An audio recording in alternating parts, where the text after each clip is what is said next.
La semana pasada quedó visto para sentencia un caso que ha sobrecogido a toda la sociedad aragonesa y española. Se trata del caso de un hombre acusado de agredir sexualmente a 5 menores de edad durante varios años y quedaba lista la sentencia, que se ha reducido de 30 a 6 años de cárcel por haber pagado una indemnización. Para comprender mejor cómo es posible eso y cómo funcionan los mecanismos de la justicia, hoy nos acompaña Raúl Palacín, abogado experto en mercantil y penal económico. Buenos días, Raúl. Buenos días. Bueno, pues cuéntenos, vamos a poner un poco de orden cronológico si le parece.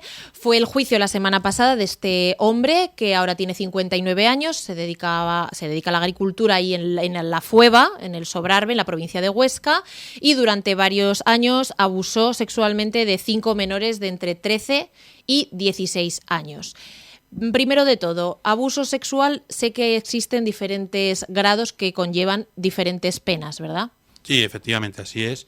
Y lo que se le ha aplicado, según se ha podido saber por prensa, porque no he tenido acceso directo a la sentencia, se le ha aplicado la atenuante de reparación del daño. Uh-huh. Es decir, aquella persona que, culpable de un delito, que paga para aminorar los efectos del mismo o para restituir a la situación anterior al daño producido por el delito, tiene una importante disminución de la pena o una importante reducción de la responsabilidad penal derivada del delito. Uh-huh. Por lo que hemos leído en la prensa, cuando comenzó el juicio, la acusación iba a pedir 30 años de cárcel y esto se ha visto reducido a 6 por el pago, o sea, por ese atenuante. Eso es. La atenuante es una atenuante económica que está regulada en el artículo 21.5 del Código Penal y que establece, según el artículo 66 del mismo texto punitivo, una reducción de la pena en el grado inferior a la mitad del mismo. Es decir, si por ejemplo son 20 años, pues de 10 para abajo. Si son 10, de 5 para abajo. Uh-huh. Si solamente se estima una atenuante. Si hay varias atenuantes, pues entonces ya la responsabilidad puede ser incluso inferior. Uh-huh. Bueno, yo sé que la justicia es así, está escrito en el Código Penal, pero no nos cabe comprender en la cabeza cómo una persona que ha abusado, ha confesado haber abusado de 5 menores de edad durante unos 10 años, puede cumplir menos pena por pagar, ¿no? Es como un poco... Sí, yo entiendo que eso a lo mejor desde el punto de vista del profano del derecho uh-huh. le suene raro, ¿no? O le suene incluso que una justicia para ricos y otra para pobres, también he oído hablar. Pero bueno, eso sería en realidad un estudio o un análisis de la situación un poco reduccionista, porque sí que a lo largo de nuestra historia del derecho, incluso el derecho medieval, esto no es nada nuevo, es lo que se llamaba el precio del delito. Es decir, en derecho escandinavo, derecho germano, en derecho francés, en derecho serbio, en derecho europeo medieval, ya se establecía que un asesinato tenía un precio, y lo pagabas y quedabas incluso no ya reducido en la pena, sino incluso eximido de la misma, que no es el caso. Luego ha habido una evolución y sí que por razones que se llaman de política criminal, se intenta instaurar un sistema de que con la restitución del daño, bien a través de varias figuras, si se puede hacer lo que llamamos los juristas restitutio in integrum, es decir, la restitución íntegra de todo, tanto para la situación anterior a la que se ha producido el daño como a la posteriormente con daños y perjuicios, como la restitución por equivalente, es decir, lo que llamamos puramente daños y perjuicios. Uh-huh. Entonces, esas han sido las vías en nuestro derecho para intentar amortiguar esta pena, que además no es exclusivo del derecho penal, que también lo tenemos en el derecho civil, en el artículo 1902, por ejemplo, del Código Civil, que nos habla que el que por acción o omisión causa daño a otro, interviniendo culpa o negligencia, está obligado a reparar el daño causado, ¿no? Por lo tanto, la reparación del daño ya viene de derecho medieval. Uh-huh. ¿Quién determina esta cantidad en este caso? El juez. El juez tiene plenas potestades para, en función de la prueba practicada, singularmente de la capacidad económica del delincuente, sus circunstancias, el esfuerzo reparador, es decir, no es lo mismo, por ejemplo, pongo por caso, por lo que se ha sabido por prensa, el caso de Dani Alves, uh-huh. Pues multimillonario, futbolista afamado, su capacidad económica que la de una persona que gana 1.000 euros al mes. Por lo tanto, a lo mejor el mismo caso se puede reparar con 150.000 euros y otro a lo mejor con 3.000, pongo por caso, en función de las circunstancias concurrentes y cómo el juez valore el esfuerzo reparador, que como dice la jurisprudencia del Supremo, tiene que ser eficiente, notable y significativo. Uh-huh. En este caso han sido 147.000 euros los que ha pagado este señor o va a pagar. Eran menores de entre 13 y 16 años y los padres de una de ellas fueron los que descubrieron, porque esta chica empezó a tener un trastorno alimentario y les dijeron los profesionales que podría deberse a un caso de abuso. Bueno, fueron tirando y al final eran 5 las chicas que fueron víctimas de este hombre, que ahora tiene, como decimos, 59 años y que además también va a ser condenado a no volver a la provincia de Huesca, ¿verdad? Bueno, según he podido saber por prensa, porque no he tenido acceso a la sentencia, parece ser que eso es así. Claro, porque para las víctimas me imagino que sería terrible vivir con ese temor de volver a encontrarse a su agresor. Sí, bueno, son órdenes de alejamiento amplias, de lo que anteriormente eran destierros, pero que ahora son órdenes de alejamiento que se establecen para que, lógicamente, tienen una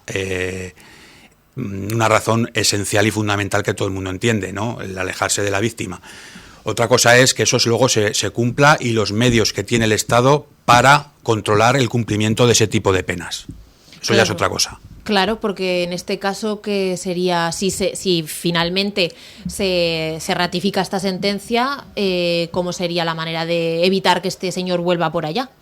Bueno, pues existen diversas fórmulas en derecho penitenciario para controlar que aquello se está cumpliendo. En la fundamental hay un quebrantamiento de condena, es decir, la amenaza que establece el Código Penal de que si infringes esa pena estás incurriendo en otro delito de quebrantamiento de condena, con lo cual tenemos un problema añadido y no pequeño. Uh-huh. Si finalmente la sentencia se queda en esos 6 años y 15 días o unos cuantos días, ¿cuánto tiempo real va a pasar en la cárcel? Pues depende de la situación de los beneficios penitenciarios que pueda tener, etcétera. Eso no hay una respuesta unánime, depende de las circunstancias del caso concreto y tendría que tener acceso a la sentencia para poder opinar fundadamente sobre ese particular. Uh-huh. Ha mencionado usted el caso Alves. ¿Esto es algo parecido, lo que está ocurriendo? Sí, desde el punto de vista del atenuante de la reparación del daño. Es decir, estamos en los mismos supuestos. Por una agresión sexual o por unas agresiones sexuales continuadas se han establecido unas indemnizaciones económicas, unos pagos de unos precios, unos pagos de unos precios para evitar precisamente la pena íntegra, establecerla en su mitad inferior, como establece el artículo 66 del Código Penal. Entonces tienen en común eso, que en ambos casos la reparación del daño ha funcionado como atenuante de los delitos cometidos. Uh-huh. En este caso hablamos además de un delito continuado de agresión sexual con intimidación y 4 de abusos sexuales, uno con carácter continuado y otro con violación. Todos estos matices de continuado, el nivel de la agresión, si eran tocamientos o algo más, todo esto afecta, ¿no?, a la sentencia. Sí, todo eso afecta a la sentencia, a la pena que se establezca, pero la atenuante de reparación del daño, insisto, es siempre establecer un baremo por debajo de la mitad de la pena que se establece por el Código Penal. Uh-huh. A mí siempre me ha llamado la atención lo de los atenuantes, ¿no? Porque no sé si ir borracho o bajo la influencia de algún tipo de sustancia debería considerarse atenuante o agravante, ¿no? ¿Cómo se establecen estos términos desde la jerga legal? Bueno, pues tenemos lo que son agravantes, atenuantes y eximentes de la responsabilidad penal. Es el caso que usted ha nombrado del borracho, tener una tasa de alcohol elevada, etcétera, podría, si hay un trastorno mental transitorio o no, en fin, eso vaya a juicio de peritos, establecer una incluso eximente del delito. Es decir, no solo atenuante, sino eximir de la culpabilidad delictiva. Uh-huh. Por lo tanto, no es lo mismo una atenuante que sirve para, como su propia palabra dice, atenuar el daño, atenuar el delito, atenuar la pena, que una eximente que te exime de la responsabilidad criminal por los supuestos que establece nuestra legislación. ¿Qué cosas serían agravantes? Pues agravante, por ejemplo, la alevosía, utilizar disfraz, abuso de superioridad, todas esas cosas están reguladas también en nuestro Código Penal y establece que esas situaciones son agravantes, la nocturnidad, la alevosía. Y lo otro, atenuantes. Claro, cuando comenzó el juicio que del que estamos hablando, Sí. en la FUEVA, al principio parecía que no iba a haber un acuerdo, o que, por lo que hemos leído en la prensa, que iba a ser difícil llegar a esto, y luego sale el atenuante económico. ¿Tiene que haber también arrepentimiento por parte del...? Históricamente se ha solapado el arrepentimiento con la indemnización económica o con la reparación del daño, pero no es así. Es decir, ya en la jurisprudencia del Tribunal Supremo ha establecido que la reparación del daño no implica el arrepentimiento. Es decir, el arrepentimiento tiene que ser expreso y manifestado ante organismo competente. O sea que, en caso de que, de nuevo, está visto para sentencia al juicio, si se le condena a estos 6 años de cárcel a pagar este dinero, tampoco, y a no volver a Huesca, por ejemplo, si fuera este señor a otra provincia española y cometiera los mismos, o sea, nada le impide, ¿no?, viajar y volver a hacer esto. Bueno, evidentemente tiene una pena, con lo cual la tendrá que cumplir. Tiene la amenaza general del derecho penal y disuasorio de cometer nuevos delitos por los mismos hechos, además con el agravante de reincidencia, y con lo cual, en fin, no es baladí si todo lo que se dice por los medios es como se ha manifestado, que yo lo desconozco porque, como digo, no he tenido acceso a la sentencia. Bueno, y también en las cárceles se realiza una labor de reinserción, ¿no? Sí, efectivamente.